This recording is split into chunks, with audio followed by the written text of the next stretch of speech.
Morning, chickens. Come get your breakfast.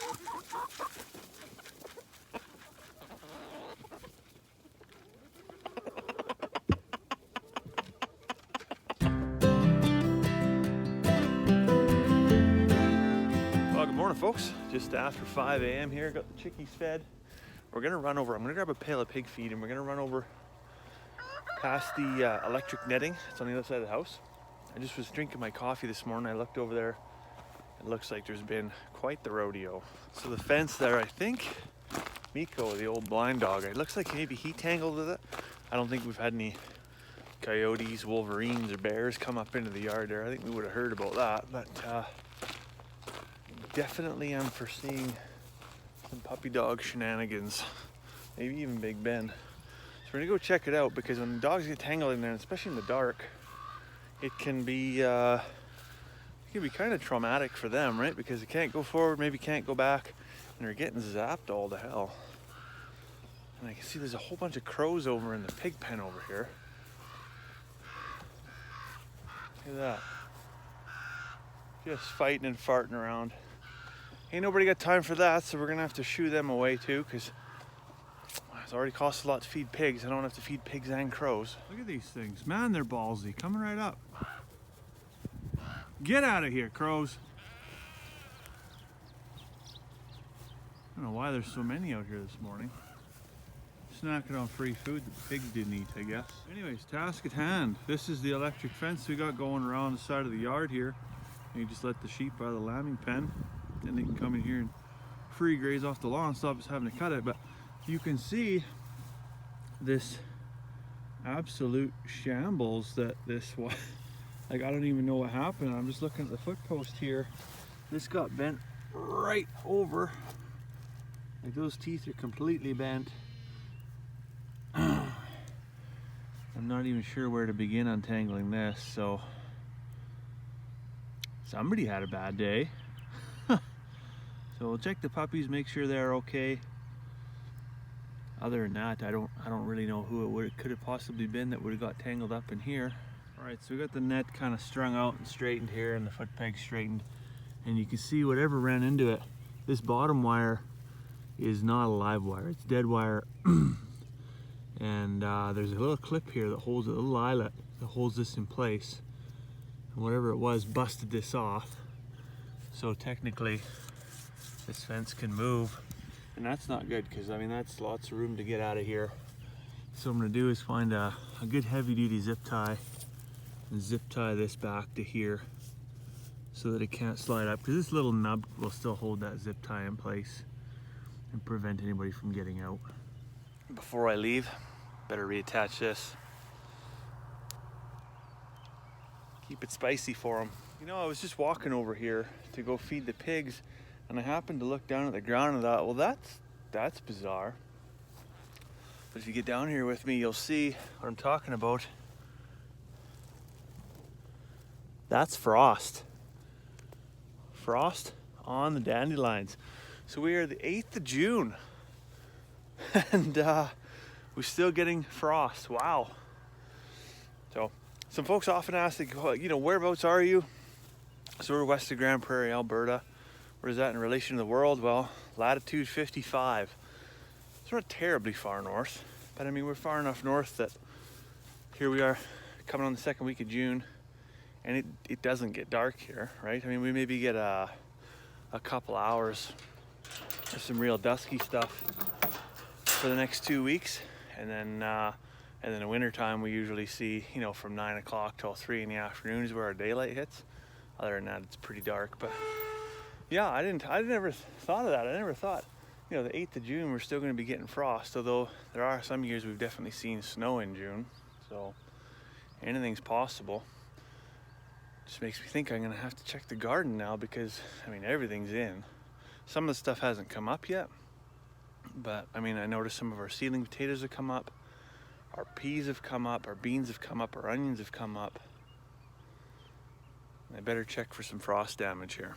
Well, just looking at the beds here, looks like we're in good shape.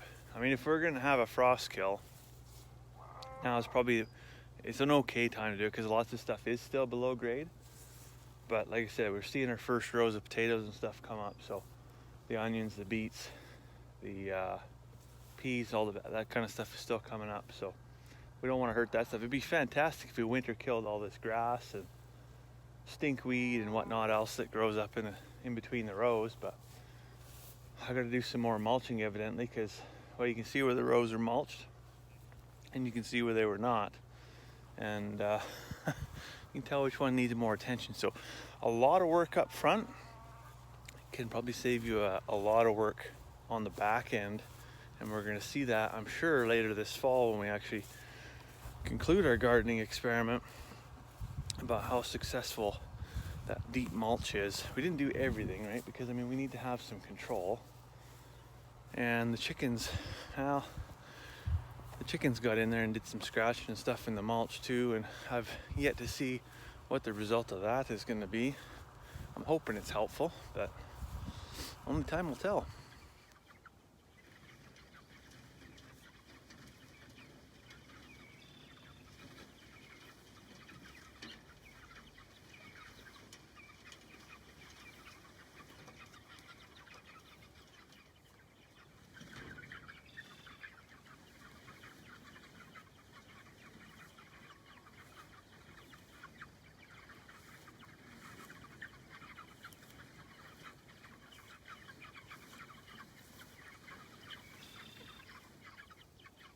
So the last few mornings I've been coming out and doing chores, there's this chicken that's been clucking and making a ruckus. She just finished, actually, just quieting down.